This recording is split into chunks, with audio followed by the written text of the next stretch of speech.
Nigel. Good boy. It's under here. Good boy. Hello, welcome to Gardener's World. Now, traditionally, August is rather a flat time in the garden. People go away on holiday and they feel they're not missing a lot.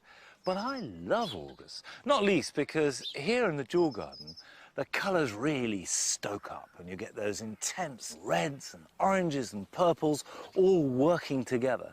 And they can take the light and the heat of these days. And as well as enjoying what the garden has to offer, I shall also be working in the pond, sorting it out, trying to get it as healthy as possible for the rest of summer and hopefully cooling off a bit. Carol is at Glebe Cottage with advice on how to deal with some of the pests that have been a particular problem this summer. I've got this wonderful collection of plants together that will withstand attack from slugs and snails and their rasping radulas. Jo visits a garden in North Wales where you might expect there to be heavy rainfall. But in this particular case, they discovered that they had much more water than they bargained for, but have made a virtue of it. Is this being fed from... This has been fed from the springs that's off there. You can actually see now. Oh, right, OK. There we are. That's just a natural spring. You sure that's not solar powered? No, not solar powered. It's gorgeous. And now is the time that I should be cutting the meadow grass on the cricket pitch. And on top of that, I'll be taking new plants from old from my strawberries.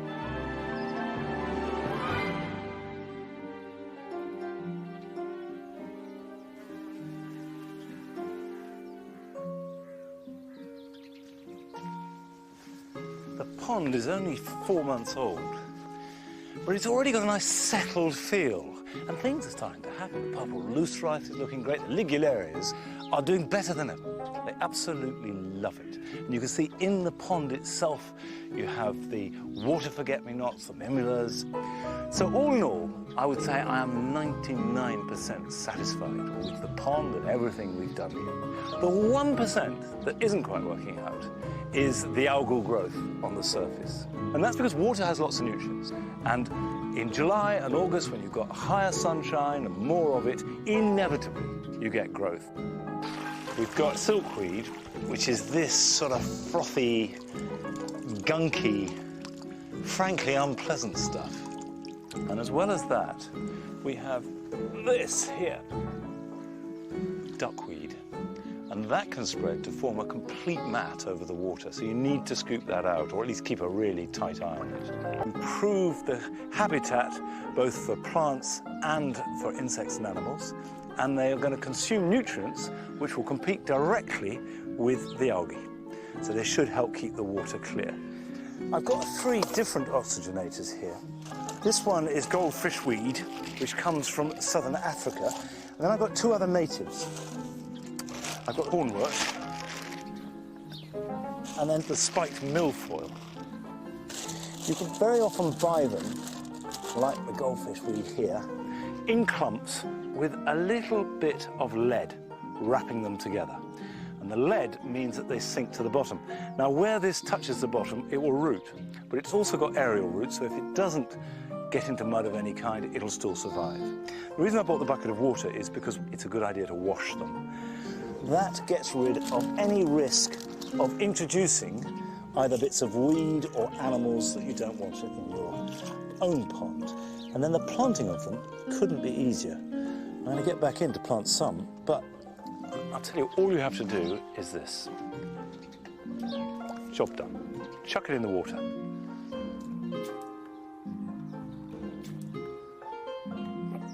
As I've got my waders on, I'm just going to get in to spread them around.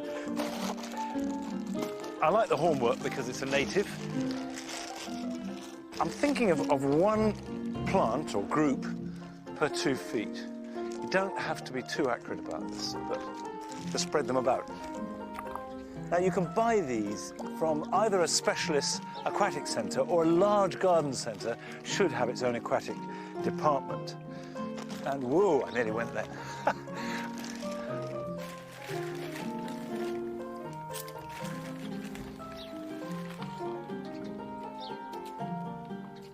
Right, I think that will make a real difference, and we should get some much clearer water as a result. Now, the water in this garden is an event, a happening. It either comes in on the flood, or else we make a pond and celebrate it. But Joe's been to visit a garden in North Wales where the water is absolutely an elemental part of the garden. Nestled between mountains and sea, Conwy is one of the wettest regions of Britain. But here lives a gardener who not only has the local weather to contend with, he also lives in an area known locally as the Field of the Seven Springs. You getting the idea? When David Lloyd Boland's moved into his house on a unique water-riven site, he realised this mountainside location could be a great gardening opportunity. The river comes from the top of the hill over here, and then comes down into our garden and then through into neighbouring properties over here. When you took over this plot, you knew the river was there, did you? When we took over the plot, we heard water, as we can today. We couldn't see it. It was like a bit of a discovery. We had to creep through the brambles and remove a tree from the top there, and eventually we found the stream we see here today. So you thought, oh, brilliant, I've got my own water in my own irrigation system. Well, that's right, and I thought it was a really great gardening opportunity. You know, we've got all this water. Yeah. We can use it for planting and, yeah.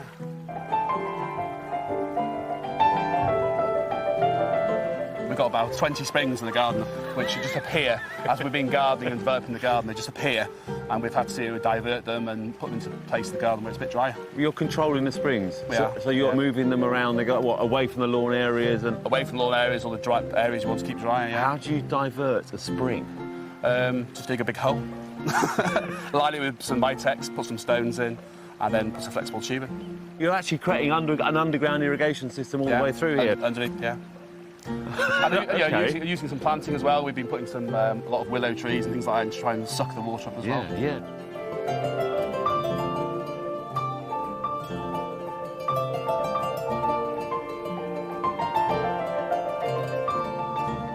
You really have a huge array of plants, really, considering the diverse conditions that you've got here. Some of them are really dry. Phlomis, lavender. You've got a big eucalyptus tree over there. Yeah. Yeah, that likes to grow in a desert. It likes bushfires on it. Have you diverted streams around it or something? Well, the eucalyptus is quite dry there. But, I mean, we do well here because the lavender is at the top of the bank, so they like the arid conditions up there. Yeah, And things like corn and slow down. phormiums as well. I know. It's fantastic, isn't it? So where does it get really wet then? Well, you can see here, we've got a slight problem here. You can sort of see the water coming through here. I can hear it. Yeah, you can hear it in the floor here. This is one of our new springs now. This is for 2012. This is 2012 spring, yeah. You can see the water's coming through here. We'll probably leave it for a month or so, see if it sorts itself out. If not, we'll have to dig a trench across here. Yeah. Try and work out where the water sort of stops, and then drain down Divert into it this bed here. down towards these phormiums. Towards these phormiums, yeah. And then where? It just goes down the hill? And then we've got another drain at the bottom of this bed, which will then take it around the side. It's a lot of work. Does it not wind you up after a while? Do you not think, can I not just have a normal garden? Kind of construct garden instead, yeah. It's It's like not garden rather than become sort of underground plumbing science. That's right, it's like civil engineering, isn't it? But yeah, it's the thing we've got used to, and I find in the past, if we ignore it, it causes more problems, so we just get on with it and pop them in. Just pop them in, get on with it, move on. That's right, yeah. Even though the springs are a continuing challenge, some of the planting is phenomenal. Only a keen gardener who knows this site intimately could pull this off. What about this? Is this been fed from? This has been fed from the springs at the top there. Well, you can actually see now. Oh, right, There we okay. are. That's just a natural spring. That's a natural spring. Again? Yeah. So that's just started working this morning, actually. You sure that's not solar powered? No, not at all. No, is it? It's gorgeous. Yeah. Don't tell me that's a natural spring. No, that's a pump, yeah. Got me there, Joe, yeah. Yeah. And here we've got much wetter planting. I mean, ligularias and the ragged robin. Have you planted that in there? Planted there last year. Loves it there. That is It's doing well. really nicely. yeah. Oh, it's a great array of plants. But, It's a lovely pond, though. It fills up and goes out the far corner, down the garden. And it just carries on over there Down. and away. And it's become somebody else's problem. That's right.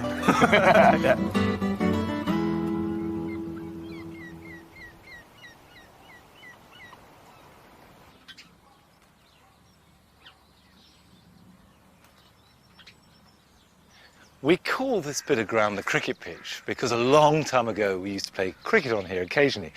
Now, the chestnut tree behind me was where the stumps were, so that's how long ago a ball was last bowled. But we have evolved a pattern of treating the grass, of letting it grow and enjoying all that that entails. In spring there are crocus, narcissi and fritillaries, and in early summer they're followed by clovers, buttercups and grasses. Now all in all this is nothing fancy, but it looks wonderful and the insects love it. But when it starts to look a bit tired, we cut it right back and let it revert to lawn. And to get the timing right, we let the seeds form. So the seeds of the wildflowers, and for example the clovers here, are now being shed, and that means if I cut it, the seeds will remain and it will all come back next year. This is not, strictly speaking, a wildflower meadow. Apart from anything else, soil like this is too rich. And if you want to keep the flowers growing strongly in amongst grass, you need to stop the grass taking over. Therefore, cut it, clear it all away, but by timing the cutting right, you can really enjoy what the grass has, plant some bulbs and flowers in spring before it grows too long, and then remove the grass so it doesn't dominate too much. And that way, you can roll it on year on year.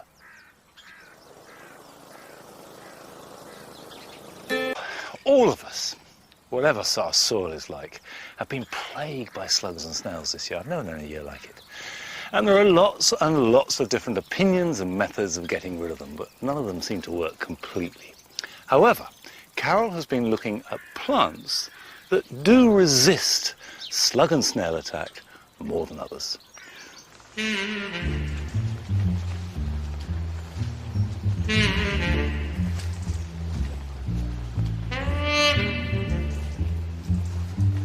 It's been one of the wettest late springs and early summers that any of us can possibly remember.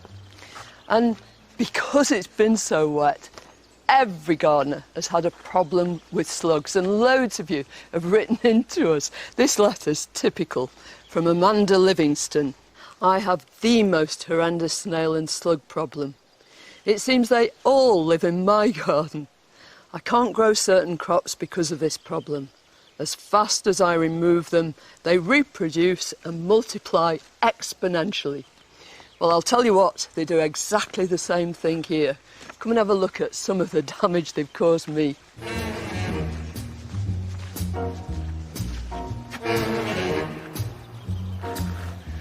I suppose this plant, hosta, is the classic plant that people mention when they're talking about slug damage. And it's because it's got these soft, fleshy, no doubt scrumptious leaves that slugs just adore.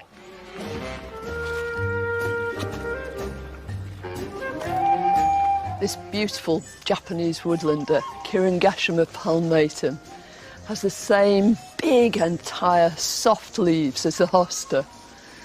It had. Now they've been reduced to this sort of lace curtain effect. All that's been left behind is the veins that support the surface of the leaf. They're obviously unpalatable and not to the slug's taste at all. Anyway, why go for those when you've got all that lovely soft leaf surface to munch on? But down here is something which seems to be totally impervious. It's a hellebore, Hellebore hybridus, and it's got these big, tough, strong, robust leaves. And the surface of them is extremely hard, impenetrable. The slugs obviously don't find it to their taste. Hellebores are in the family of Ranunculaceae, the buttercup family, and most of the family seem to be impervious to slug damage. You very seldom see slug holes on aquilegias, aconites, all manner of plants, and there are other families too that slugs very seldom seem to attack. If you're planting a new bed or just trying to replace plants that have been badly damaged by slugs and snails, it's common sense really to take a look around your and other people's gardens to see which plants are going to be impervious to slug attack and are going to give you the best possible show for the longest time. Gardeners love roses, but slugs don't. They never touch them. Astilbes too are members of the rose family, Rosaceae. The leaves are quite hard and shiny, but I suspect that Astilbes and lots of other herbaceous members of the rose family, have sort of a medicinal quality to the aroma of their roots, and possibly it permeates the whole plant, leaves, stems and flowers, so astilbes aren't on the menu. Geraniums are another big group of plants that they leave alone. I think the best idea is to put together a selection of plants that slugs and snails just don't like. I've got this wonderful collection of plants together and I'm going to use them to plant this new little bed, but also that they'll withstand attack from slugs and snails and their rasping radulars. They're going to leave these plants alone and allow us to enjoy them. This lovely agastache is called blackadder, and it's a very, very aromatic plant. It's got this slightly minty, almost, oh, it's indescribable, this perfume, but it really is strong, and that puts slugs off. This is Nautia. Now, you don't really think of this as being a hairy plant, but when you actually examine the stems and run your fingers up there, it really is. It's quite bristly, and those pom-pom flowers are a total delight, followed by seed heads, and again, very, very long flowering. And I'll emphasise that dark red, that lovely crimson, with these sedums. And although it's got succulent leaves, you really don't get any damage at all on sedums. Possibly when they're just coming through in the spring, but once that hard surface has been made, once it's there, slugs leave them alone.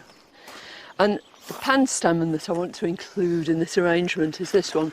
It's called Panstemon heterophyllus heavenly blue, and it has the most beautifully coloured flowers. Panstemon are in the Scrophulariaceae family, the same family as foxgloves.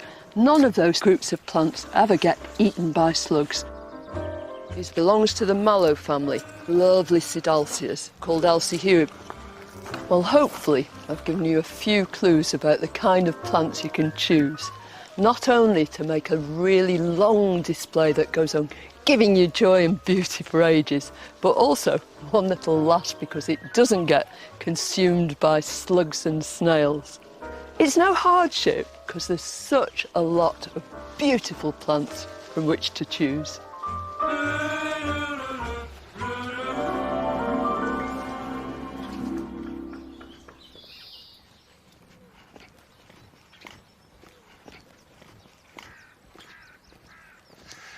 I think it's fair to say that our strawberry harvest this year has been mixed. The plants are really healthy. They're growing well. They produce lots and lots of fruit. Well, you'd think that was exactly what they were meant to do. The downside was that the fruit tended to ripen unevenly. So you'd see this lovely, luscious red berry lifted up and it'd be white underneath because there just wasn't enough light or heat. And also, they rotted rather a lot. And even at their very best, the taste was a little insipid and watery. Well, that's entirely down to the weather. Nothing you can do about that. But these have done their stuff, so I need to plan for next year and thereafter. Because the key to growing strawberries is not to keep growing them on the same plot year after year. They reach their peak after 3 years, and thereafter they accumulate viruses. So you should ditch your plants after 3 years, which means replacing them. And the easiest way to do that is by taking runners. Now, you can see that a really healthy plant like that, which is 1 year old, is now pushing out runners. And here's one, look at that.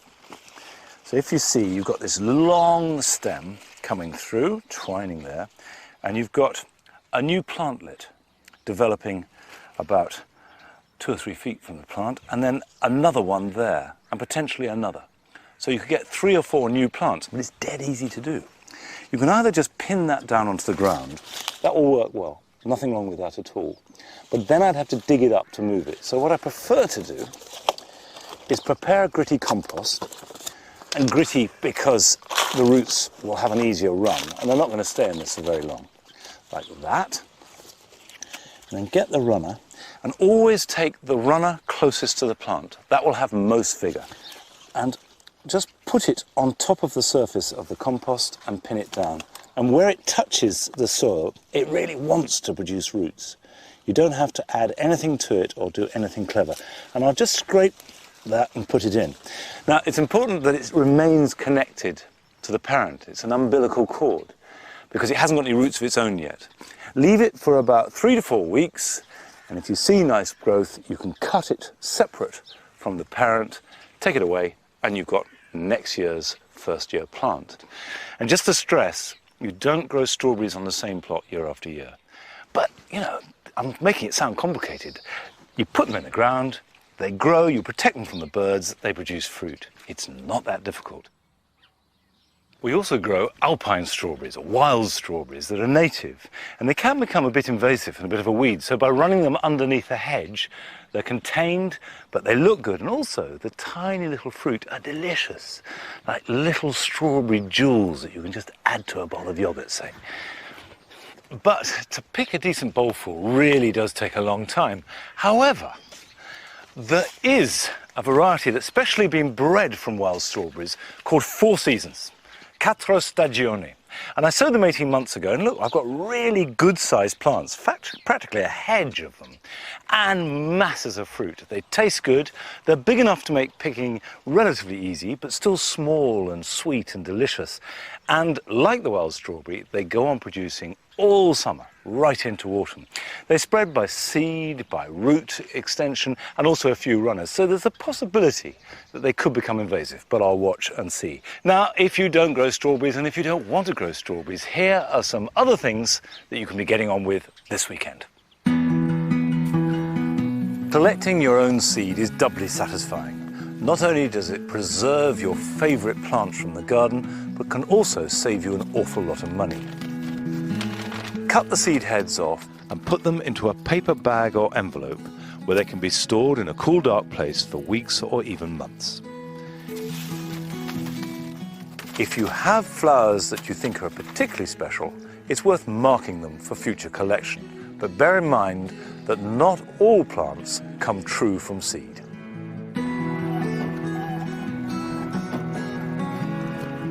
People can get obsessed with compost, and I should know. However, there is only one real secret, and that is to turn it regularly, ideally about once a month. And this will let air in, which will feed the bacteria. And you can guarantee all your waste material will turn into good garden compost.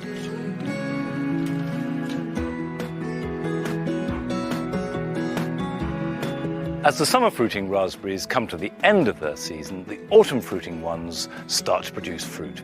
And it's important to support the canes, which are growing very vigorously, so you can reach the fruit and pick them easily. This doesn't have to be anything elaborate, just as long as it lasts into autumn, and then it can all be dismantled and the canes cut down.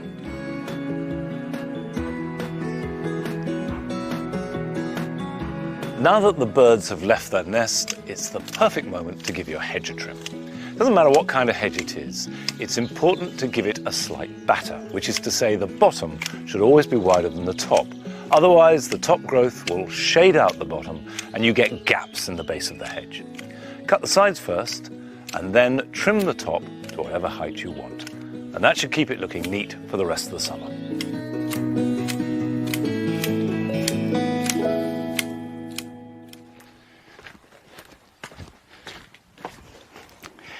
Another thing to do regularly at this time of year if you have a pond is to top it up, because it's surprising how much you lose through evaporation. And of course, adding water moves it on, stops it being stagnant and adds oxygen. So generally a really important good thing to do. And we have this enormous rainwater tank, which for years we didn't really know what to do with. But it's proved ideal for filling the pond initially and for keeping it topped up.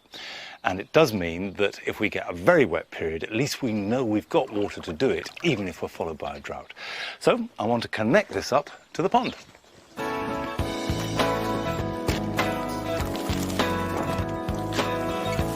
I'm one of these people who can tangle up a hose pipe that has been perfectly sorted out, and it still knots up. And I have to join about 3 to make this happen.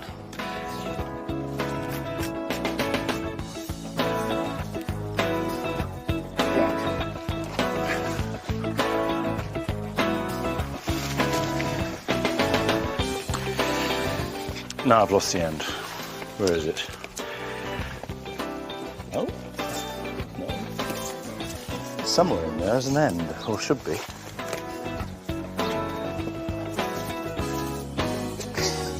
You'd think there are only two ends to a hose pipe, and one end is attached up there. Blowed if I know where the other one's gone. Ta-da! Right, we put that over into the pond, like that. And now I go and connect up at that end, run down here, and see if the water comes out.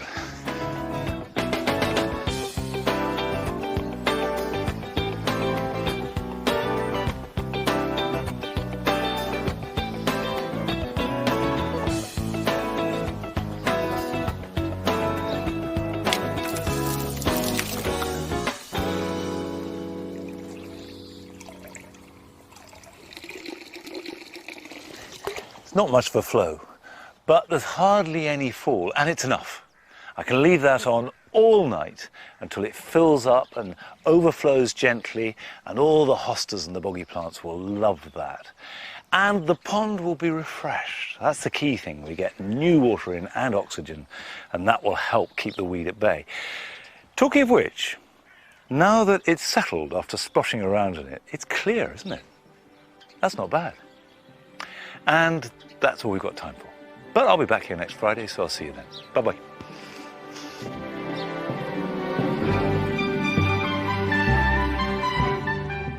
Two World Wars, industry and empire on the wane. The great British story of the 20th century is next.